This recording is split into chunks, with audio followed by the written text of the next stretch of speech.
വീണ്ടും വാർത്തയിലേക്ക്. ഗവർണറെ സർവകലാശാലകളുടെ തലപ്പത്ത് നിന്ന് മാറ്റുകയെന്നതടക്കം 60 ദിന ആവശ്യങ്ങൾ ഉന്നയിച്ചുകൊണ്ട് SFI അവകാശ പത്രിക മാർച്ച് നടത്തി. കണ്ണൂർ കളക്ടറേറ്റിന് മുന്നിൽ SFI അഖിലേന്ത്യാ പ്രസിഡന്റ് ആദർശ് M. സജി സമരം ഉദ്ഘാടനം ചെയ്തു.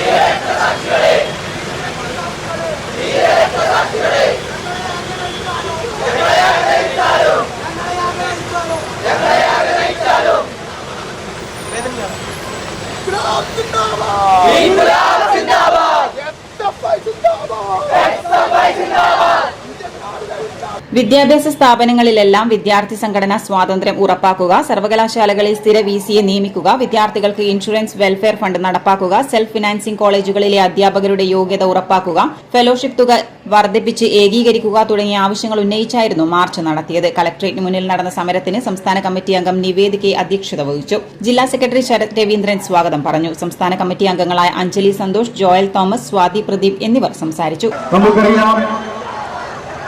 ഈ അവകാശ പത്രികയുമായി ബന്ധപ്പെട്ടുകൊണ്ട് SFI ഒന്നാമതായി ഉന്നയിക്കുന്ന ഒരു ആവശ്യമെന്നുള്ളത് ചാൻസലർ പദവി, സർവകലാശാല ചാൻസലർ പദവിയിൽ നിന്ന് ഗവർണറെ ഒഴിവാക്കണമെന്ന കേരളത്തിന്റെ മതേതര മനസ്സുകളുടെ ആവശ്യമാണ്. നമ്മുടെ കേരളത്തിലെ ഉന്നത വിദ്യാഭ്യാസ മേഖല നേടിയ നേട്ടങ്ങളെ പറ്റി നമുക്കറിയാം. വിവിധ റാങ്കിങ്ങിൽ കേരളത്തിൽ രാജ്യത്തിനകത്ത് ഏറ്റവും പ്രധാനപ്പെട്ട 100 സർവകലാശാല എടുത്താൽ അതിൽ നമ്മുടെ കേരളത്തിനകത്ത് ക്യുസാറ്റും കേരള സർവകലാശാലയും MG സർവകലാശാല ഉൾപ്പെടെയുള്ള സർവകലാശാല വരുന്നു.